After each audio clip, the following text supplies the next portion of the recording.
now, Radio Cayman presents The Buzz, an insightful and fresh take on a variety of issues that impact the local environment. This is where we address the topics that matter. Here's your host, Kathy Miller. Good morning. Good morning, Cayman. Welcome to The Buzz. I am your host, Kathy Miller. I'm excited for today's interview. I feel like I've had some really good interviews lately, and this is just adding to the momentum of that. So today, I'm joined by a seasoned wealth manager. She's no stranger to Radio Cayman, I'm going to say. We have had her on a guest with Money Sense, but this is my first time just having our guest as a one-on-one. She's the author of the book, Embracing Your Money Power, A Women's Guide to Financial Freedom by Monique Frederick. Monique Frederick, she's a wealth manager, a leader, a speaker, mentor, mother, and author. As a successful wealth manager with a quarter of a century of experience in the investment industry, she assists individuals, families, entrepreneurs, and corporations in achieving their financial objectives. Monique's expertise in finance goes beyond just numbers and charts. She loves to inspire others by debunking myths and simplifying financial terminology, using her conversational style and stories to guide you toward financial freedom. Monique holds an MBA with a concentration in finance and a Bachelor's of Science in Computer Information Systems from the University of Tampa. She has been awarded the Chartered Financial Analyst Charter and the Financial Risk Manager designation, two highly respected designations in her field. Although she has a long list of other accomplishments and talents, such as the past president of the CFA Society of the Cayman Islands, current member of the 100 Women Finances Global Advisory Council, and continued involvement with the performing arts, what she is most proud of is giving women the confidence to embark on their financial freedom journey. We're going to be talking about Monique's book, Embracing Your Money Power, A Women's Guide to Financial Freedom, and unpack the myths, the fears, and the benefits of investing, and giving you some investment guidance along the way, especially me, because I know I need it. So welcome to The Buzz, Monique. Good morning. Thanks for having me. It's a pleasure being here. And yeah, that was a mouthful in terms of Hey, man, you provided me that bio, which is a great bio. So, I hope you're proud of yourself. You've done great things. Thank you. You're welcome. And I'm glad I ran into you at the RFCEO conference, which I usually do at these conferences, because when I saw you, I was just like, oh my gosh, Monique, I know I said it like a year ago, I got to get you in and I want to talk about your book. And then you were on me after that. You're like, yes, we will do it. I'm particularly happy that we're doing it this month because March is Women's Month. Mm-hmm. And I've had a couple of conversations highlighting some women entrepreneurs and just women who are really doing great things. So while I described your career right here, it's also nice to see how you've pivoted and you've also become an author. And you're trying to help women like me who have our head in the sands a tiny little bit when it comes to investing. And I feel a little awful about it because I feel like through our show Money Sense, which just aired prior to this, we have such great knowledge and insight coming from Simon and the other hosts, and such great tips. It's the only financial talk show in the Cayman Islands, and we're trying to break down the finance industry so people can understand it better.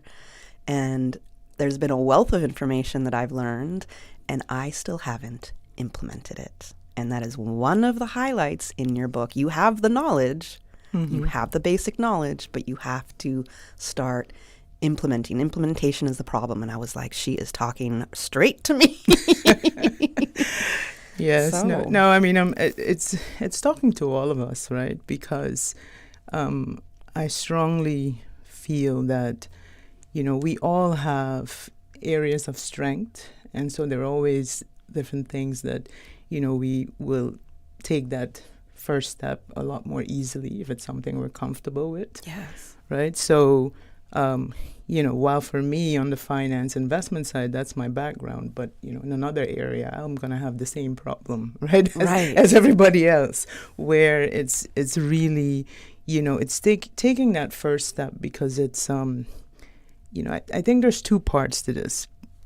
One is we tend to, I find, for in general, most women, we want to, we research, we want to make the right decisions. And, it's the same thing if you have, I remember when I had, when I was expecting my twin boys, I did a significant amount of research online in terms of, okay, how do you raise twins? What do you need to know? And, all these books and everything. The moment they were born, those books went out the window. So it's like, okay, yes, I don't have time right now to follow this. But we tend to research a lot, and in terms of trying to make a decision to get started. And I think, in some cases, yes, you need to research, you want to do some, but we don't want to overthink it either, because otherwise it's never going to happen. Right. So I think that's one of the main things as well. And sometimes you just need, if you look at it in the book, for those who have read it, you'll realize that, we have some of this knowledge already. Yeah. We know, we actually know quite a lot about investments. We just don't look at it through that lens, because we make investment decisions every day. Right? We make decisions on, what are we going to buy today? You make this, if you have children, you make decisions as to, where they're going to school, or whether you're going to have this particular trip or not. Those are technically all investment decisions. That's true. Right? You're making an investment decision on their education, on their future. Right, so it might not necessarily sound like an investment decision, but in reality, they are. So it's not that we don't have the knowledge; we have it. It's just that we need that little push from others, and you need to hear it a few times Yes. to say, "Okay, just take action." Yes. That's the hardest part. Sometimes is just to take that first step. Absolutely. I think sometimes we make that first step really, really big when we don't have to, and that's one of the themes in the book that you mentioned quite a lot, is about breaking those steps into smaller steps, micromanaging your process here. So let's just get into the book here. What inspired you to write this?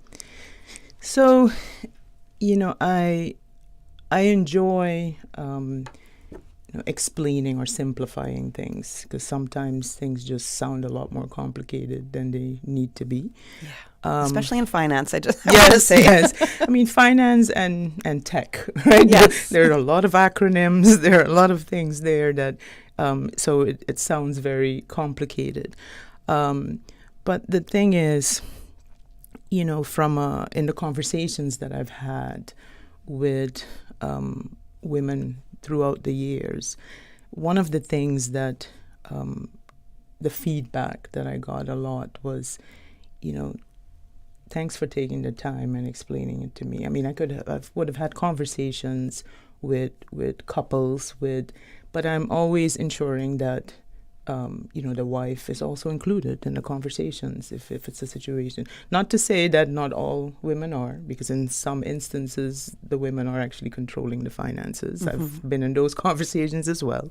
But in the ones where they're not, it's the comfort and how they feel in terms of somebody explaining to them this world of investments. I've done a lot of presentations throughout the years, and it was more, I think, whether it's friends or sometimes even strangers that I may have met once, where, why don't I do more of this? Right now, the thought of the book, it's one thing, we all have a challenge by taking that first step, right? So it's one thing having the idea to do the book. Mm-hmm. And the main objective for me for the book was really just to give women the confidence to embark on that financial freedom journey, and just making everyone realize that you are not that far off, right? It's really just understanding it. But then, as we always do, I would question, okay, well, why do I need to write a book? There's lots of information out there, right? So why should I write the book?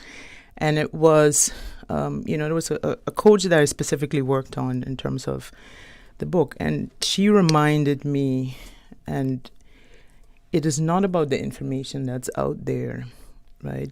It is being able to present that information to someone that can connect with you, right? Because there's information out there, but you don't hear it if that individual is not connecting to you. Yes. Meaning either you have nothing in common with them, or you don't, understand their thought process, or their background is very different. Or how you're talking to them. Right.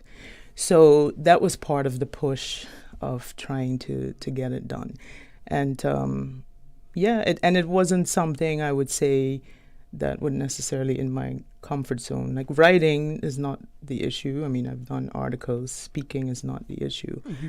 But the personal information that I had to put in the book in terms of that connection, that is not me normally. So that was definitely sort of, I had to, it's out of my comfort zone, but I had to do it. So this too is a little bit out of your comfort zone in that sense of the details. No, I mean, it's fine. I mean, Yeah. It's fine having a conversation, but, we don't grow up in generally, I find, in the Caribbean where, whether it's talking about money or your personal business, that you put it out there, right? Those things stay in the home.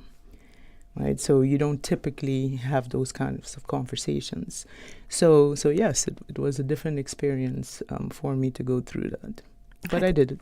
You did it. I'm glad you did it. It does talk to people very personally in this book. At least that's what I connected with. Mm-hmm. Like I feel like you are talking to me, and one of the things that you said as you were just explaining why what inspired you, you have a coach. That you mean I had a coach in terms of? You mentioned your coach so about the book. So did you have for the book? I did in terms of because the main reason being, and I think this is one of the things that as women we also need to realize, right? Over time, there are the areas that each one of us is very comfortable with. Yes. Right, and then. Pushing yourself to do something different or something new. Similarly, if you're going to go to the gym and you have a personal trainer or you're going, right? And it's not that from a coaching perspective, it wasn't a constant thing, but it's getting someone to actually push you to see things through a different light, right? And there is a need for this. Mm-hmm. You should do this. And it took me a bit longer because we have full-time jobs, so it may have taken a bit longer, but it is getting someone to keep reminding you why you're doing this, right? To keep it going. And I think when we talk about investments or starting out, it's a similar type of conversation, right? If we need something medical, we go to the doctor. If it's health or training, you're going to a personal trainer. Same thing on the finances side, right? You either go to someone that has that expertise to give you that guidance, or you have friends around you from an accountability standpoint, which is something I had with the book as well. Yeah. Right? Because I did have, it was a small group of us all working on different things. But then sometimes, you have someone reminding you, because whatever excuses you come up with, I'm busy, I'm going to get to it. or, why am I writing this again? Exactly. And they remind you. Yeah. Right. I just think it's so important. And that stood out to me because the most successful people in the world have coaches. In business and maybe for their personal life as well. Yeah. So, and you are, as I introduced you, head of wealth management with Butterfield Bank. You have a very high, very great position and a great career behind you. So it just goes to show that you've reached certain great heights in your career, but you're still, there is still that I'm looking for guidance still. You know that you don't have all the answers, that you can still get guidance from others. I think that's just so important, and good to learn that. No, it is. And a lot of times it's not that we don't know what to do.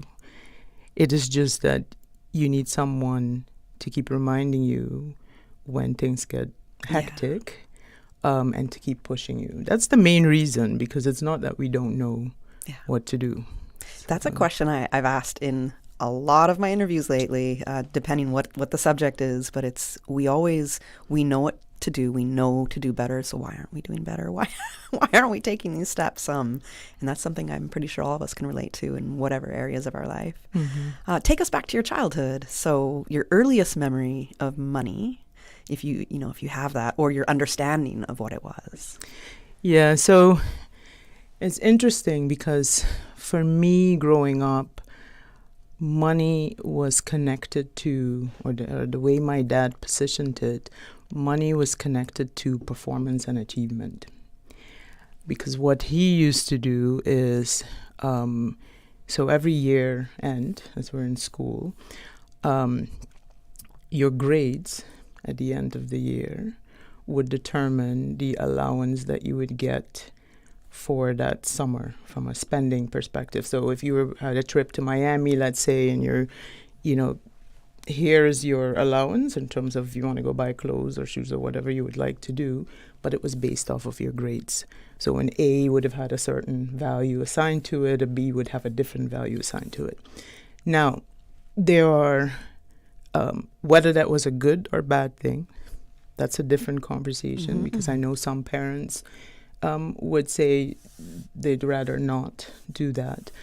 And, there are benefits of doing it, and there are also, there might be disadvantages of doing that. But that's how I grew up, right? So the conversations from a money standpoint, it was always something tied to, your achievements, being able to, so you could control it, right? Mm-hmm. If you wanted a higher allowance, then you need to have better grades. So then you have to put in the work. So it was all associated in your mind already. It's work, achievement. That's how you obtain funds. So those, it's a little bit different from some of the conversations that I've had with others as to how things were for them growing up, right? Because in many cases, money wasn't discussed at all. Or the focus was, money doesn't grow on trees, so you don't spend it, or is money is the root of all evil. Right. So there are, and we don't realize how much of an impact that has on a child's mind. Because we randomly just say those things, right? And then, but for some people, it actually has a significant impact. Well, you repeat because it's in their subconscious, right? Yeah. And so those things. So on the one hand, right, I'm grateful that in our household we did discuss money, not necessarily in the level of detail, as I didn't know how much my parents were making, not that type of conversation. But at least in terms of a focus. And when I had to go to university, my dad said, okay, you don't get the credit cards. Don't when you do get a job, eventually you should put, 20% of that you need to save, right? So those were the types of conversations. Now, that doesn't mean as children that you immediately follow that either. Right. Especially don't get credit cards. I can't say that I did get a credit card, and I didn't immediately start putting 20% of my salary. Mm-hmm. But those were the types of conversations that we had. So I think, it is important to have those types of conversations with kids, but it's also not, too late. Yes, it's not ideal to have those conversations now as an adult, but you can't change the past. Right. Yeah, you can't. So you have to move forward and see how do you unravel that and work on that. Those narratives that learned. Okay, we're going to get a little bit more into that. We got to take a quick commercial break right now, and we'll be back in just a couple of minutes. Looking for fresh, healthy food that's full of flavor? Then you've got to visit Kirk Market. Our dishes are made with fresh, high-quality ingredients. Enjoy vibrant mixed greens or satisfying pasta salads. Or try one of our delicious grill options like blackened chicken, spicy beef steak, or grilled salmon. Looking for something light and flavorful? We've got sushi rolls and poke bowls prepared daily. And don't forget to explore a hot bar or Billy Fresh salad at the salad bar. Stop by Kirk Market today for breakfast, lunch, or dinner and taste the difference. Eat well, live well with Kirk Market.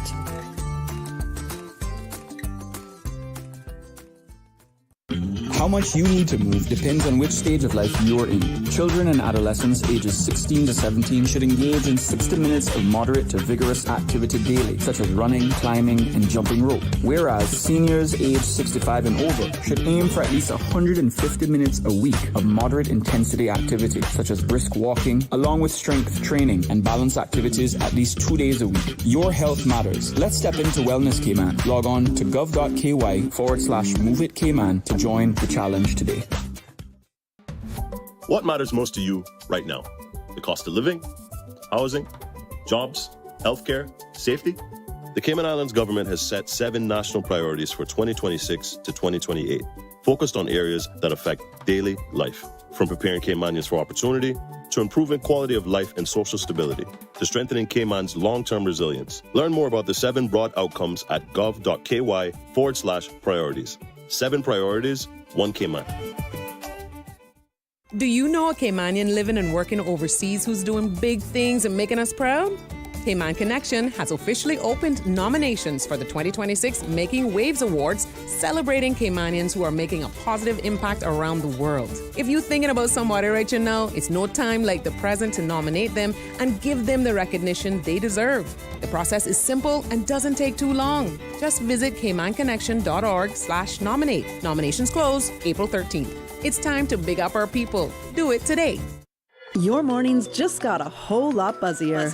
Join me, Kathy Miller, every Tuesday and Thursday from 7:30 to 9:30 a.m. on The Buzz, Radio Cayman's morning talk show with insight, impact, and inspiration, covering business, policy, finance, health, culture, and the biggest local and global issues impacting our Cayman community, with fresh perspectives from younger generations to stories of inspiration from local entrepreneurs. Tune in and turn up Tuesday and Thursday mornings, 7:30 to 9:30 with me, Kathy Miller, on The Buzz. The Buzz. The Buzz with your host, Kathy Miller.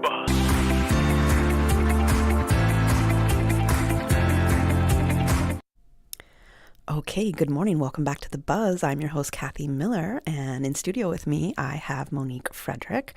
We are discussing her book, which is all about investing. It's called Embracing Your Money Power, A Women's Guide to Financial Freedom.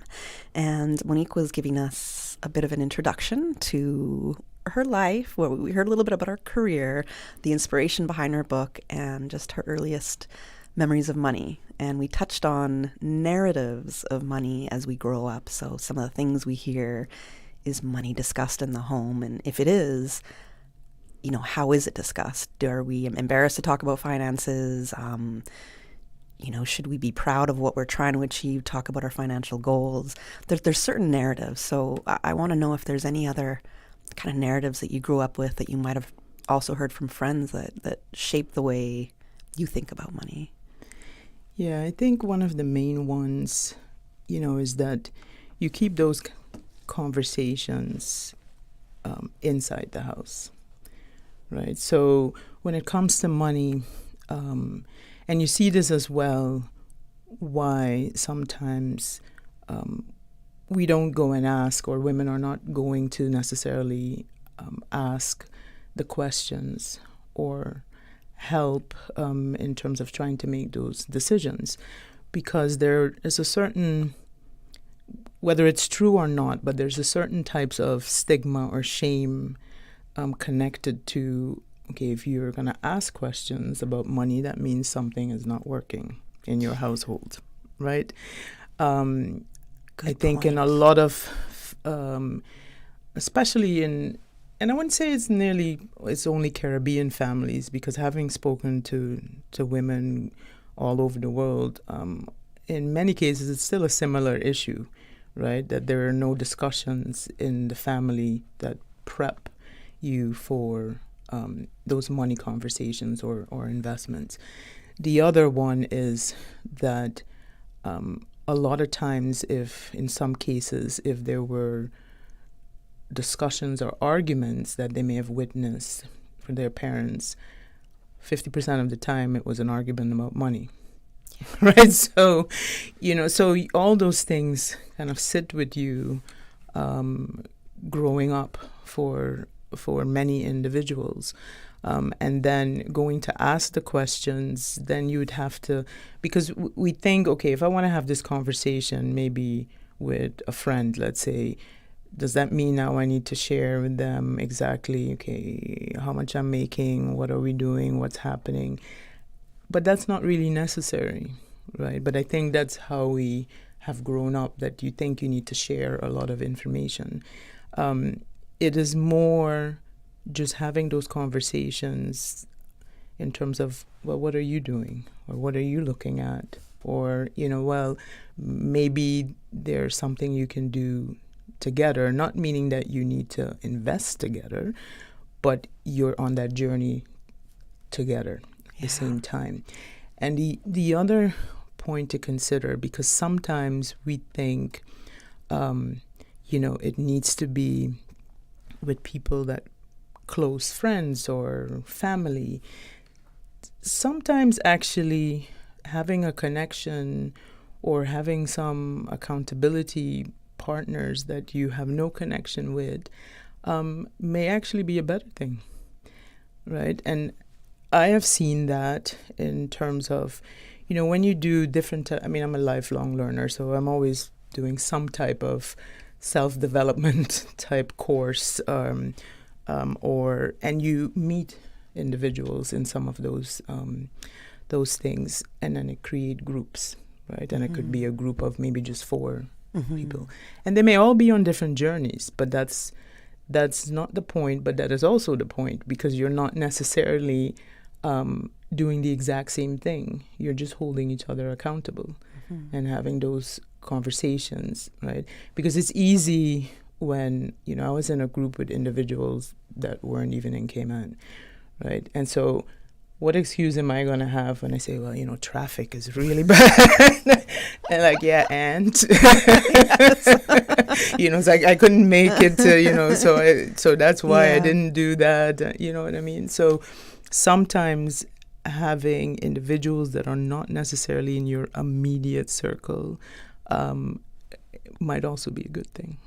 I like that point, because I had a very close friend that was in the financial world, and I went to her for advice, and it was just, I was shut down, and I couldn't get the advice, and I never asked again. I never asked any of my friends, because if somebody that I thought was so close to me could shut me down, I was not going to ask anybody else. Like, it just made me go right back down, and I think you're right. It's important. Maybe should have been somebody else I reached out to. So it's a great point you made. I want to go to a moment in the book that's specific about your childhood. And you described in the book, you say, "This painful event had a tremendous impact on me. How could I ensure that my future did not end up like that?" I know what this is about, but if you could describe to our listeners what you observed and how it changed or influenced your mindset. Yeah, so it was certainly an event that shaped my views. And basically, my best friend at the time, and I was in high school, in sort of the tween like type years. And I used to spend a lot of time, right, at her house, and it was always a very happy place. Family was always over there. It was always fun to be there. And until one day I walk in and I'm like, okay, something has changed, right? The atmosphere has changed. There's a lot of chatter happening on the side. to come to realize at that particular point that it seemed that her parents were getting a divorce. And the thoughts that went through my mind, because the fact that I was at their house quite often, so I could see the change, particularly in the mother, how she felt, how she talked, what she was angry about. And, I'm thinking, okay, so she probably gave up, a career, staying home maybe to raise the kids. I don't know what kind of dreams she had when she got married, and you're in a very young age as a teenage girl, right? So when I'm sitting there and I'm thinking, okay, so I guess love is not necessarily forever. So these things happen. But what does it mean, right? Because you make these decisions and, all of a sudden, I am pretty sure that's not what her mom expected, right? That's what was going to happen. And so when I looked at all of that and I thought, that's you're really shattering sort of the dreams and the things that we believe, as a young girl growing up thinking, okay, so this is what's possible, this is what we need to do. And so for me, I really made that decision then that I need to be self-sufficient. Don't need to rely on someone else to take care of me. And I mean, my dad always instilled that in us anyway, in terms of you need to be able to take care of yourself. But this particular event really cemented that for me. And so that's when I really decided, okay, no, I'm going to, that's where the focus is going to be. I need to be able to control my own future. Right. So what steps did you take next? So for me, it was very much focused on, I need to understand, one obviously was the education side and getting the necessary grades to make sure that you can take care of yourself. But also when it comes to the financial side of things and thinking about how much do you need to know just from a investment money perspective. Not to say that I started investing at that age, not at all. But these are just things that are in the back of your mind, right? That you need to be in a position to take care of yourself. And that has driven me ever since. Your life. That makes sense. And a lot of women don't think like that, which for me is disappointing in this era of life. So you're right, anything could happen. And we have the ability to be able to take care of ourselves now. We didn't always have that ability or right. Right. So, I think you hit on something really important there. I don't have the time. We don't have the time to unpack it more.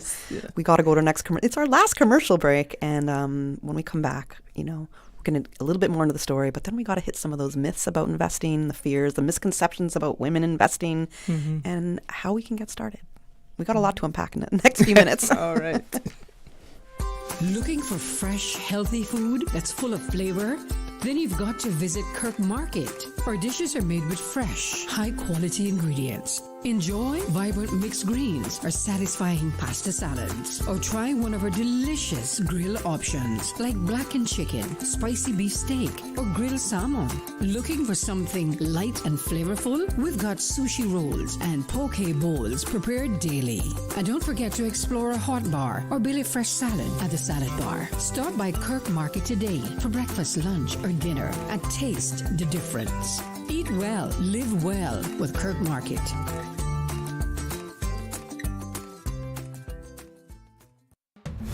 What matters most to you right now? The cost of living, housing, jobs, healthcare, safety?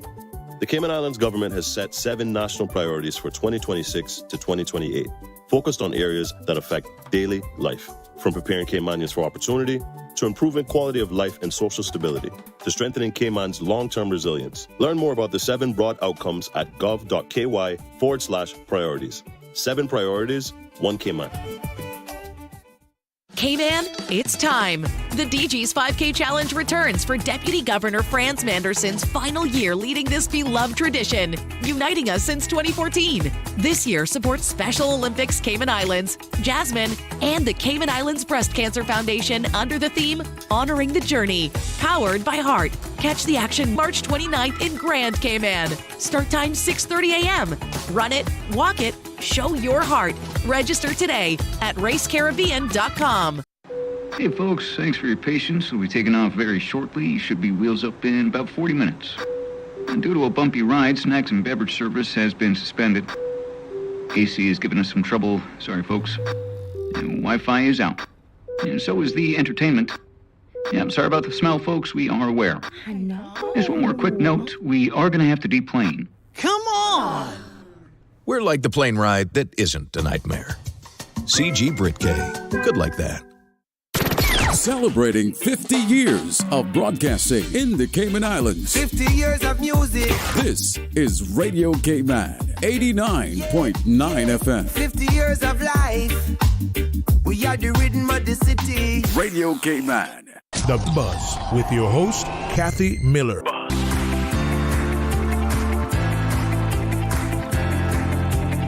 Welcome back to The Buzz. I'm your host, Kathy Miller, and in studio with me I have Monique, Frederick, and oh man, we don't have enough time to go over all the things that I want to discuss about her book, Embracing Your Money Power, A Woman's Guide to Financial Freedom. I began reading this on Sunday, and I really like it. I find it very personal. It does speak to me, as I mentioned, and it did inspire me to start doing some things right away. And I was like, Kathy, you have a million things you have to do right now. Don't throw this first, right? But it got the wheels in my mind spinning again. So your book does touch on friends and family and some colleagues coming to you for advice. And it also mentions how some people have been way too afraid to ask. From what you've learned, why are people afraid to ask for guidance? I think I've noticed it, especially with women, we tend to, and I don't know if this is because of how we grew up, and if you ask questions, the assumption is then that obviously you're not knowledgeable or you don't know what you're doing. So it's the idea of not knowing something or not having control, and the education maybe is not where it needs to be. Others don't have a problem asking. So it's just getting us to that point where the fact that you're asking does not necessarily mean that it doesn't necessarily say something bad about you. And I think that's part of what has been holding women back. I mean, it's slowly changing, though. We're trying. We are. So we're trying. There's also a lot of myths about investing. There are. I mean, I think one of the ones where probably one of the most important ones is that you need a lot of money to get started, right? Yes, maybe 20 plus years ago, when in terms of, you couldn't talk to an advisor, or, you needed to have a significant amount of money. These days you can do lots online, right? And you can get started. So the other one tied to that is that we tend to wait. So let's say if you had a small amount of money now and you're thinking, let's say you're maybe a bit young in your career and think, well, 10 years from now, my salary will be higher. So I'll wait then, because then I can invest more. But you're better off starting now with the small amounts over time rather than wait 10 years from now when you have a higher salary and double that amount. It sounds in your head, it sounds like, that's better, it's logical. But when you do the calculation over time, starting with that smaller amount earlier can actually outgrow the amount that if you waited later. Right? So those are two of the things that I would say, to focus on. Don't wait. And there's never a perfect time, because we want to wait for that perfect time. Yes. And that does not exist. Okay, I'm kicking myself right now because I know I've done that. I've definitely done that. What are the misconceptions surrounding women and investing? I know people like to think we just like to spend money. I like to make it too. Yeah. Yes. I mean, actually, the research has shown that in many cases, because women don't tend to necessarily do sort of the day trading, right? It's usually a bit more of a longer term type investment. And so what you see is that if you look at the performance, sometimes that is a lot better than that active trading. Because if you actually invest and don't think about it too much, over time, you would have made money, right?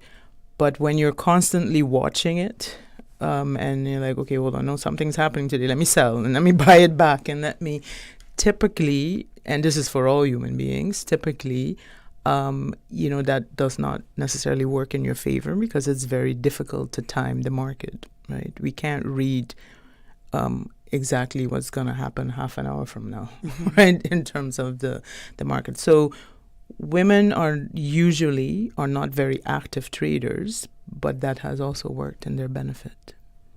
Okay. The best time to start investing. So is there the best time the best time I'd say is yesterday, right? if you started already. But having said that, it's never too late, right? It's we can't go back in time. To bring it back to the point I mentioned earlier, it's impossible to do perfect timing. So my recommendation would be, there's a lot of volatility in the market right now. Every year there will be a different excuse or reason as to why not to, maybe, because things keep moving up and down. It's the idea is to start and do it over time, little bit over time, right? Not all your money today at once, because we don't know what happens tomorrow and we don't know what happens next week. But to wait to find the perfect time is nearly impossible. And history shows that when we try to time the market, usually by the time you want to do something, it has already moved. And so then you've already missed it. Versus if you're in the market over time, then you can actually capture. Yes, you get the downs, but you also get the ups, right? So we mentioned that the first step is often the hardest. So how do you suggest people start, whether they have to figure something out with themselves first, or if they have to reach out to a broker or a financial advisor in the bank? How should they start? So, I think one, obviously, there are a number of avenues, whether it's on island or online, to get started, right? So it's in terms of reaching out and finding out, okay, what are the possibilities, and to kick that off.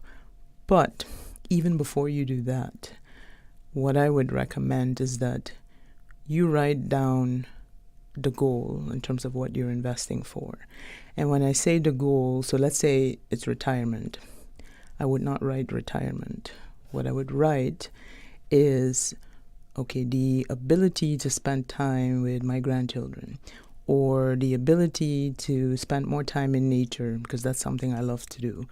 Or what does retirement afford you? Okay. Not just the word retirement. Okay. And the reason I say that is because when you start, everything is perfect. It's when things go, when you have challenges, because we're all going to have those, right? So we can start, great, and then something happens that you didn't expect, and now you need money for something, whether it's to help a parent or a medical procedure, whatever the story may be. And then you start taking it out, and then you're like, I'll get back to that in a couple of years, or you say a month and it becomes years and you don't do anything. Having written down what that goal was, when you go back to that and read that, then that's the reason I was investing for. So maybe I need to get back on track. Okay. There's a lot of different investment options to choose from, right? And I know you mentioned a little bit of research here, but how would you suggest that a new investor starts? Because for me, I'm wondering, do I call a financial advisor at the bank and say, okay, should I set up some mutual funds and bonds, or should I research that online broker? Right.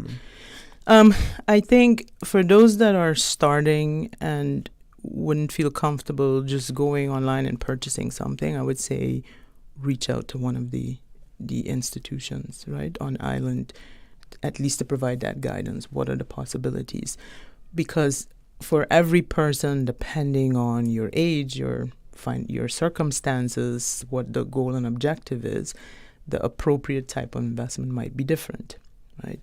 For those that feel confident that, listen, I have a long time horizon, this is a small portion of my assets, or I want to save something for my kids, and I just want to go and buy an index that covers the entire, S&P 500 U.S. stocks.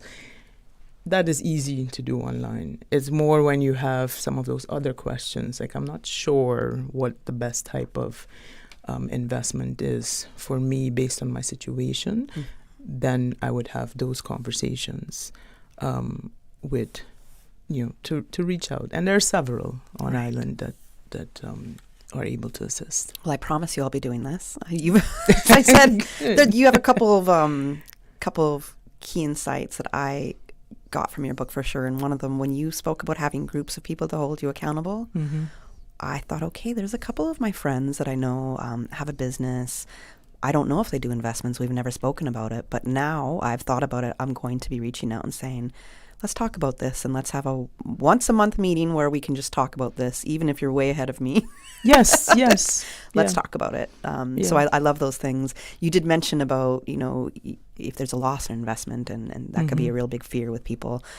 What are your tips for dealing with setbacks in a financial journey? So I think that's where those accountability partners come in to kind of go with you on that journey and remind you why you were doing this. The other is realizing, yes, sometimes you have to make changes in the interim, but you don't want to lose sight of where you were trying to go. So yeah, sometimes we have to reroute, same thing with traffic here. Yeah. Sometimes, that's not where you intended to go. But eventually you find a way to get to the office or where you need to go, right? Even if there was rerouting involved. So that's really what it is. But it's realizing that those things will happen. And that's when you're going to need sort of that motivation to go back to it eventually, right? Because you may have to cut it. If you were doing $100 a month, let's say maybe now it's $50 because you have something you're dealing with, right? But just don't make it zero for too long. Yeah. I have a fear of staying in the same place, so don't stay in the same place for too long there. Yes. Unfortunately, our time has come to an end. I know we could have a much longer conversation, go into greater depth, and hear just so many more insights from you and advice. But we got to end the conversation now. We got to go to the 9 a.m. headline news. If you could let people know where they could find your book, the name of it again. No, absolutely. Thanks for having me. On Island, you can get the book at Next Chapter in Cayman Bay. And you can also get it online on Amazon, either the printed version or on Kindle. Okay. And yes, all I would say is just take action. Yeah. Take action. Mm-hmm. I gotcha. I know that the book was sold out at Book Nook because I did try on the weekend, or sorry, not Book Nook and Next Chapter. Yes. So you got to restock. So yes, because somebody has asked, where can we get the book? A couple people and a caller. Yes, I will. I would say wait till next week before you go. Okay, all right. A little Easter treat. Yes. Thank you so much for joining me on The Buzz this morning. It was a pleasure to have you. And I got to go to the 9 a.m. headline news, and hopefully we'll have you on soon again. All right. Thanks for having me. No problem. Radio station. Radio Cayman is the voice of the Cayman Islands. From Radio Cayman's newsroom, this is Headlines. Local, regional, international news. The headline news is brought to you by Kirk Market and Health Services Authority. Fire crews were doing periodic checks through this morning at the Georgetown landfill after flames were seen late Wednesday night. 911 confirms the fire was extinguished by crews at the scene who are continuing to monitor it for potential future flare-ups. In international news, Israel says it has killed an Iranian naval chief overseeing the blockade of the Strait of Hormuz, one of the world's busiest oil shipping channels. The Israeli defense minister says the Iranian naval chief was, quote, directly responsible for the effective closure of the strait. Israeli Prime Minister Benjamin Netanyahu says his killing is, quote, yet another example of cooperation between the U.S. and Israel. Earlier, an influential global policy group said the blockade was, quote, raising costs, weighing on demand, and adding inflationary pressures across the globe. Meanwhile, U.S. President Donald Trump says Iran has been, quote, militarily obliterated, and its negotiators have been, quote, begging to make a deal. Iran has denied that talks with the U.S. are even taking place. On Wednesday, an Iranian official issued 5 conditions to end the war. That came after Iran reportedly received a 15-point plan from the U.S. Attacks on Iran and Lebanon continue while 2 people have been killed by debris from an intercepted missile in Abu Dhabi, thought to be from Iran. Those are your headlines. I'm Karsley Fuller. More news available at www.radiocayman.gov.ky. Check out our social media pages: Facebook, YouTube, X, formerly Twitter, Radio Cayman Headline News.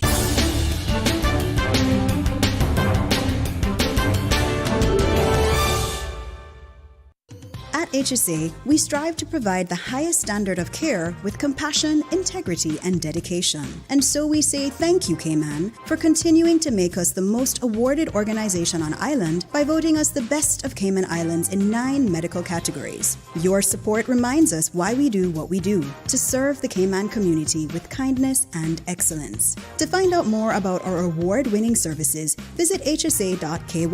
At HSA, we are committed to caring for you. Looking for fresh, healthy food that's full of flavor? Then you've got to visit Kirk Market. Our dishes are made with fresh, high-quality ingredients. Enjoy vibrant mixed greens or satisfying pasta salads. Or try one of our delicious grill options like blackened chicken, spicy beef steak, or grilled salmon. Looking for something light and flavorful? We've got sushi rolls and poke bowls prepared daily. And don't forget to explore a hot bar or Billy Fresh salad at the salad bar. Stop by Kirk Market today for breakfast, lunch, or dinner and taste the difference. Eat well, live well with Kirk Market.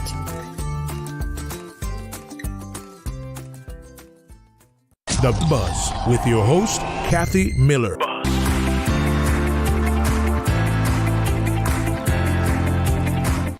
Good morning. Welcome back to The Buzz. I am your host, Kathy Miller, and we're going to be talking about some Easter safety tips. So the long Easter weekend is fast approaching. I can't believe it's next weekend, actually. It's crazy to me. So it's a time for camping. We know that. Cooking. I'm not going to do any Cayman-style beef for Easter. You guys got to catch me during the holidays. Family and plenty of beachside fun. I know a lot of Ludi gets played on the beaches. Just look for me. I'm coming to claim my titles again. But it's also important to ensure that everybody stays safe. So joining us today from the Cayman Islands Fire Service, our Deputy Chief Officer, Tina Ebanks, and Tiffany Ebanks, Station Manager. So good morning, ladies. Welcome back to The Buzz. Good morning. How are you doing? Good. I know I had you on a few months ago. I think it was during right before Christmas. Was it right before Christmas? Yeah. I want to say it was. Yeah, because we were in the little room. Now we're renovated, so you're in the nice new space again. Yeah. So welcome back. Thank you. So we are here to talk about the Easter safety tips. You need to give me home safety tips because I'd be taking the battery out of my fire alarm sensor all the time. The battery needs to be replaced. That's why it's chirping.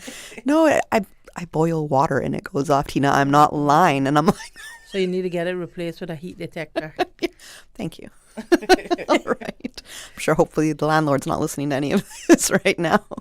So, but we're here to talk about Easter and not my fire non-safety precautions at my house.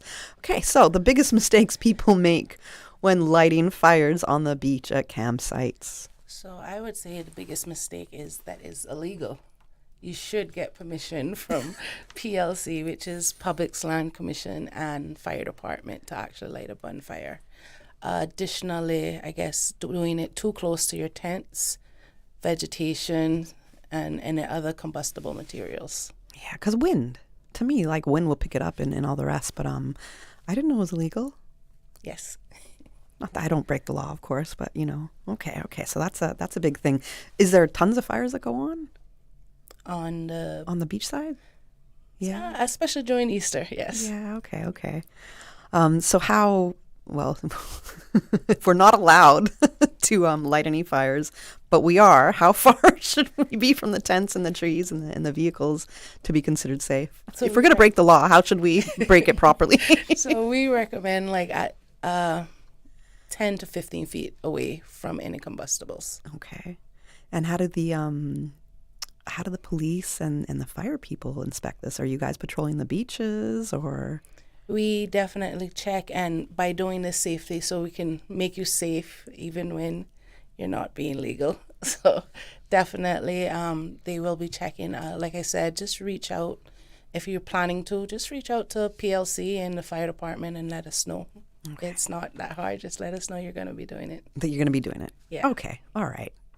Okay. So the permission will be granted. There's not a no. Yeah, depending on there's stipulation. I mean, depending on the weather and stuff like that, then yes. Okay. And because, you're fire women, you're not police, so I'm assuming you're not ticketing anybody or anything or saying put your fire out. Well, we can advise you to put your fire out, definitely. Yes. Okay. All right. Okay. Or extinguish it. We'll extinguish it ourselves. Okay. All right. So listen to the ladies or the firemen that are out there, and they'll extinguish it, or just really get the permission. Okay. I didn't even know that you could do that. So interesting. I guess again, I'm not breaking the law, but if I was to, at least I have advice on how to properly break it. All right. So the proper way to fully extinguish a campfire before leaving or going to sleep. I would say proper extinguishment of a fire would be you can cover it with sand, but also using like buckets of water if there's not an extinguisher on site, making sure all the coals are burnt out, any debris any wood chips that you're burning, all of that is saturated with water. And sometimes we just tend to let the embers kind of burn a little bit and think it's fine. Yeah, so definitely dousing it with water and make sure that it's cool to touch before, because you have a tendency it can reignite. So definitely dousing it with water is the key to extinguish it. Have you seen occurrences where fires have reignited? Yes, sir. Oh, was it a bad scenario? Not bad, but you do have dry vegetation this time of year, so it can spread. And with the winds that we are getting, it can spread to the trees around the surrounding area. Right. And it's not hard. The beach is, you're on the beach. The water is right there. Yeah. It's a 30-second activity. Yeah, just keeping a bucket of water is key. Okay. All right. Good to know. So we encourage everyone to take a bucket to the beach. Well, I hope they are, yes. And I'm sure they are. Tina, you got a look on your face like, no, they are not. So hopefully they are. So bring a bucket to the beach, all right? Mm-hmm. Go to the water, to the actual ocean, get some water out of there, extinguish your fire. Mm-hmm. I carry a fire extinguisher. Yeah, but who's carrying a fire extinguisher? Correct. Right. That's a little more, not as common. Yeah, so I would think that the simple thing, the easy thing right there. Is just to get a bucket of water. Yeah. Correct. Yeah, have it right there. All right, so some basic first aid items that campsites should have. I didn't kind of grow up camping. I did camp a lot back in Canada. I don't remember anything like this. First aid stuff. So just first aid kit. Yeah, bandages, antiseptic. And we also recommend just sunscreen. Mosquito repellent. So stuff like that. Just keeping that in your first aid kit is good. You're camping, you're on the beach, so. That's true. I would also suggest like some burn cream. Just in the event you get a minor burn, it'll assist with that burn, or maybe some aloe. Oh, both are great suggestions right there, especially aloe. Like if you don't have the burn cream, you'll probably find an aloe plant pretty close. And we know the great benefits of aloe. It's very healing properties. And even if you consume it, it's very excellent to consume. But so that's a great tip right there, Tina. And just to stay hydrated, because it's hot out there. You're in and out of the sun, and not only having the first aid kit on site, but everyone knowing where the first aid kit is. Right. Yeah, so maybe they can tack it up on a tree and make it visible to everyone there, because I know we have some really big, extravagant campsites. That's true. Where there's loads of people. That's true. Yeah. Yeah, but I'm like, come on, guys, generators. But I can understand it here at the same time. But there have been extravagant campsites. It's pretty amazing. Has there been incidents where we know the first aid kit has to be used? There's been minor accidents that you've had to kind of involve or assist in. Just like you say, minor accidents, maybe just a cut or something that they got hurt on the beach, but not too often. Yeah. And I can see it happening too, because you're not in your normal kind of element of everything, and it's easy to get cut up, and especially when you're handling food a different way and different utensils and all the rest. It's a little, it can be a little bit dangerous. Yeah. You're not in your complete comfort zone. Okay, so stay hydrated is a big thing that Tina said as well, and yes, that's just in everyday life. We've got to stay hydrated as much as possible. Have we seen any incidents of like heat exhaustion? Yeah, Cayman heat don't play, so definitely. I guess even when you're not feeling dehydrated, you should still keep hydrated. Just drink water on a regular basis, because you're on the beach in the sun 24 hours basically once you're camping. Right. Yeah, I'd be afraid of heat exhaustion if I'm out there constantly the whole time and not hydrating. Absolutely. What are the safest surfaces or areas for placing barbecue grills at the beach? So definitely on a flat surface. Just open sand, just make sure it's sturdy and stable where you're putting it. Away from combustibles, like we said. Are we seeing people putting it in the middle of the bush somewhere? Yes. Do you see that? Yes, definitely. You see that, really? Yeah, it's because it's covered, so it's to protect. They don't want to be in the open, like I said, in the sun, so they put it close to shade and cover. Oh, okay. That would worry me a little bit too, I think. Okay, so it's kind of it's walking a fine line right there. Correct. Because again, you don't know if the wind will cause any flames to catch onto any of the vegetation around. So and a little ember just can float away and just hit the dry vegetation, and that's it. And we have a big accident on our hands. Okay. For starting fires, like gasoline and lighter fluid, is it dangerous to use? I mean, are we getting a magnifying glass and holding it up to the sun and paper and hoping something's going to burn? I used to do that when I was a kid. So you should definitely stick to the lighter fluid, not gasoline. Gasoline is very volatile, so it can cause like flare-ups and explosions because it has a vapor that it gives off. So recommend using the right equipment, as in the lighter fluid. Okay. It's all good. We'll go to a quick commercial break right now, and when we come back, we're going to get some more Easter camping trips from the ladies. Expecting a baby? Protect their first months from serious breathing illness and hospitalization with the RSV vaccine. The updated national immunization schedule now introduces an RSV vaccine for pregnant women between 28 and 36 weeks. When you get vaccinated, protective antibodies pass to your baby before birth. Vaccination also builds herd immunity, reducing the spread of infection in the community. Keep your newborn safe. Ask your healthcare provider about the RSV vaccine today. This message is brought to you by the Ministry of Health, Environment and Sustainability and the Public Health Department. Looking for fresh, healthy food that's full of flavor? Then you've got to visit Kirk Market. Our dishes are made with fresh, high-quality ingredients. Enjoy vibrant mixed greens or satisfying pasta salads. Or try one of our delicious grill options like blackened chicken, spicy beef steak, or grilled salmon. Looking for something light and flavorful? We've got sushi rolls and poke bowls prepared daily. And don't forget to explore a hot bar or Billy Fresh salad at the salad bar. Stop by Kirk Market today for breakfast, lunch, or dinner and taste the difference. Eat well, live well with Kirk Market.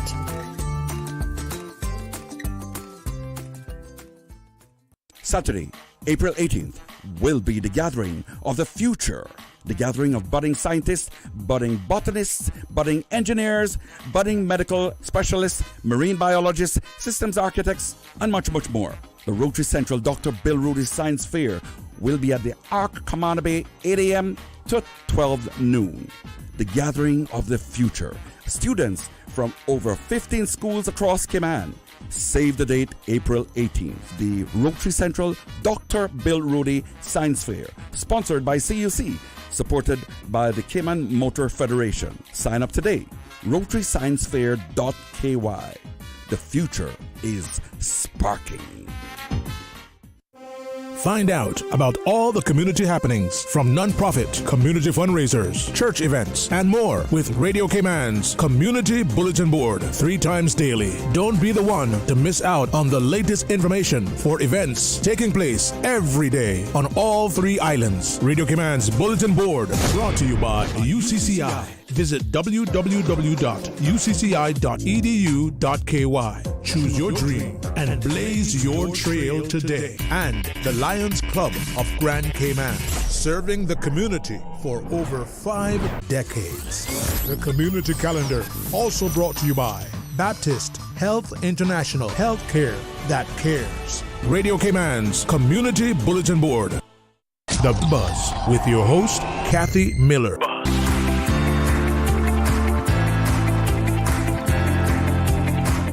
Welcome back to The Buzz. I'm your host, Kathy Miller, and we are talking about some Easter safety tips, especially as it relates to camping on the beaches. We know it's a big movement here in Cayman. It's a big thing people like to do.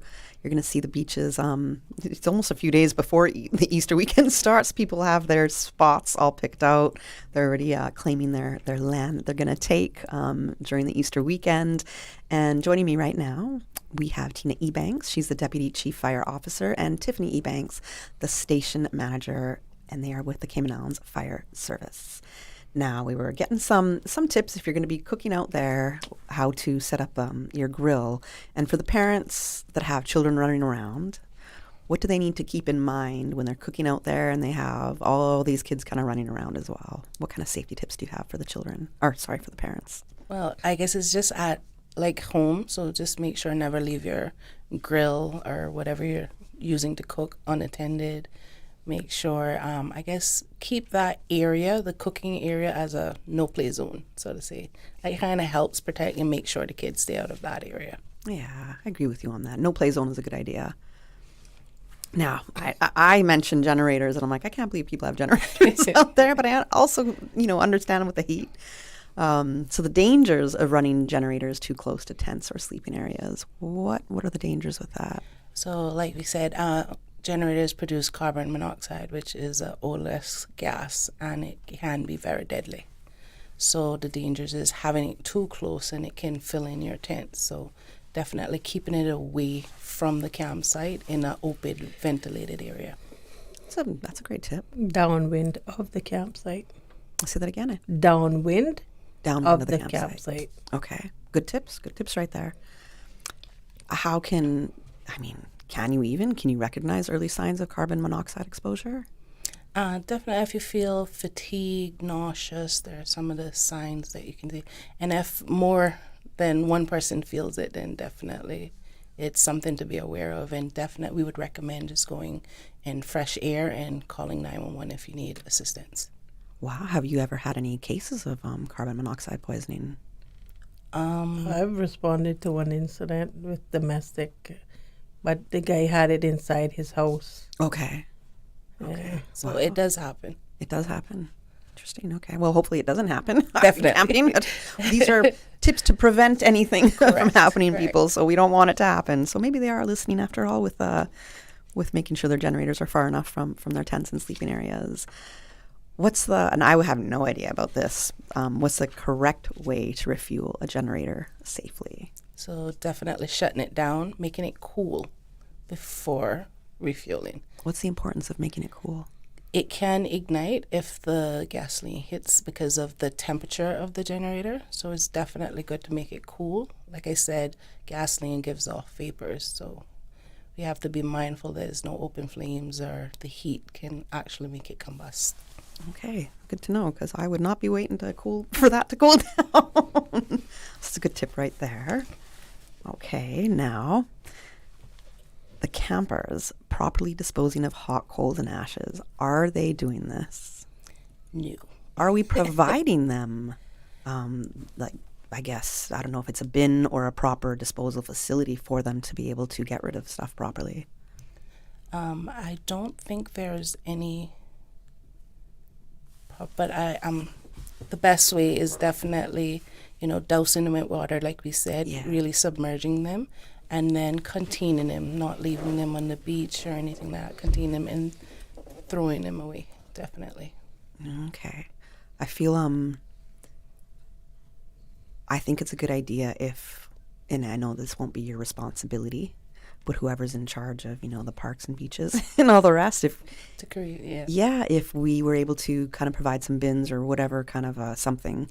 Specifically for that. Yeah, specifically for that. I even, just regular garbage cans, I'd be asking for more of those, especially just along the roadway when you have your beach access areas. I mean, I have a dog, so when I bring my dog on the beach and I have to pick up her, Yeah, definitely. Where do I throw the bag away? There's really no garbage cans. So when I even look at that and I'm thinking, okay, when we're thinking about campers and how they could be just cleaner and safer and getting rid of things a little better, it might be a good idea for government to consider how can we make it a little easier for them. So that's something I'm going to Or maybe people can take an initiative to take a metal garbage bin to dispose of them, but, wet them so they're cold and then dispose of them in the metal bin. That's good too. Yeah, because that wouldn't be combustible.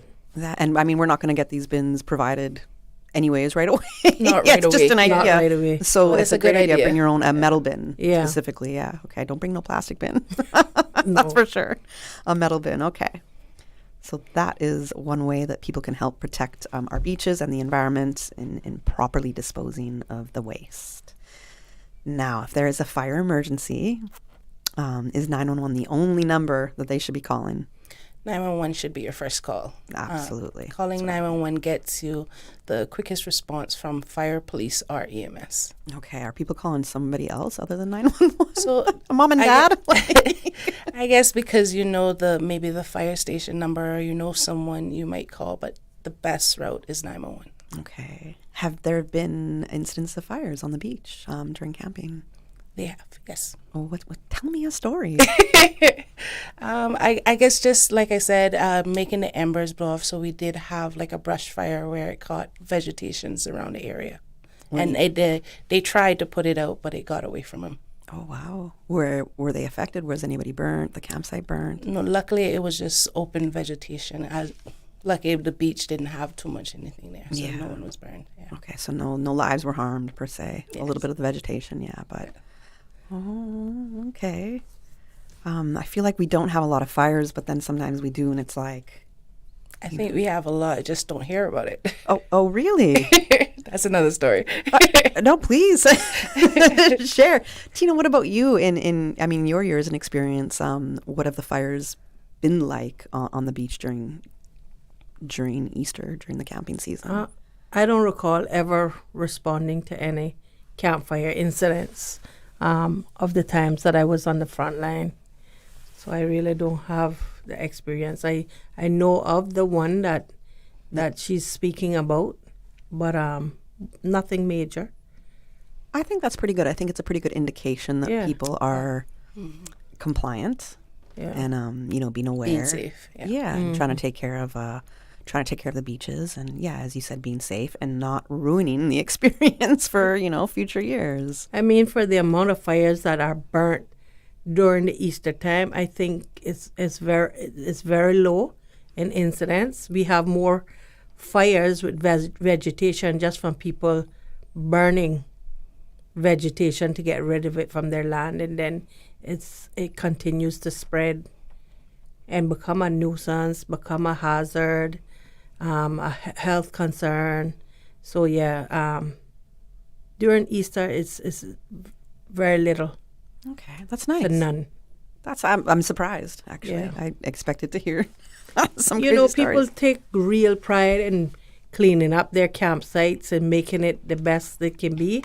So they go ahead like a few weeks or a month ahead of time, clean up, pull bush in the areas that they're going to be using, clean up the vegetation and stuff like that. So I think the preparation that they put in beforehand, and the pride that they take in how their campsite looks, there's limited incidents. That's really good. That's excellent. Yeah. I think that says a lot about just kind of the culture of people that are out there trying to preserve this experience. Mhm. Yeah, and make it a great one. All right, so if you could give a single most important safety reminder for our listeners when it comes to Easter camping, for all campers to bear in mind, what would that reminder be, or safety tip? Stay hydrated. Make sure that the fires are properly kindled, properly extinguished, and just be safe. I mean, I don't know, Tiffany, if you wanted to add anything further. Keep hydrated. The single most important thing, I think, are the fires that are the most hazardous, and then the use of generators, making sure that they're away from areas where people are sleeping and downwind of the campsites to ensure no carbon monoxide poisoning. Okay, that's great tips. Yeah, just definitely never leave the fires unattended if you do have one, and extinguish it fully. Yes, bring a little bucket. Correct. So you can go down to the ocean and grab a little bit of water and douse it on that. And I also like, Tina, what you suggested earlier, to bring your own metal bin when you're going to get rid of any waste and the coals, anything like that. Yeah. I think that's a great idea as well. Do you have any favorite Easter camping memories in Cayman? If you've camped in Cayman, do you have any? I guess for me is just hanging with family, like you said. Play dominoes, play Ludo, do everything, just enjoying time with family. Do I hear that you're a Ludi player, Tiffany? Is this definitely? Because I'm claiming a championship queen of Ludi over here. That's what I call myself. So definitely. We might have to challenge you. Yes, I'm going to win. I'm going to put it out there right now. You're going to get a Duddy shirt. The courts too. Of course. Oh yeah. I play the hard style. I would say the double lock, and everybody's going to jail. Or yeah, definitely. Yeah. What about you, Tina? Any Easter camping memories for you? No. I don't like the heat. I don't even go to the beach in the day. I go to the beach after work when the sun is getting ready to set. So I really I love the outdoors, but it has to be shady and cool. I really don't like all the work camping comes with, so I'm not a camper. That I completely understand. I would rather go visit a campsite than set up my Yeah, home. exactly. I'm 100% with you on that. Mhm. All right, so we got some great tips from the ladies of the fire service today. Thank you so much for sharing them with us. You're welcome. Appreciate having you on. It's good to have you back on the Buzz. And I think you're going to be having another appearance, or maybe you already had it, but I feel like you're having another appearance soon on another show. Tomorrow, but it would be 2 more officers. Okay. That will join. Same safety tips. Okay, awesome. Thanks for joining us on the Buzz. We've come to the end for the show today, and I'll be with everybody. Today's Thursday, right? Yes. Yes. All right, I got the day. Friday Eve. I'll be with everybody back again next week on the Buzz. The Buzz is proudly sponsored by Cayman Insurance Center, specializing in property, life, and other lines of insurance products and services. And Kirk Market. Experience a world of choice. And Automotive Art Cayman. Your car, our passion. And by Dorman Day. Celebrate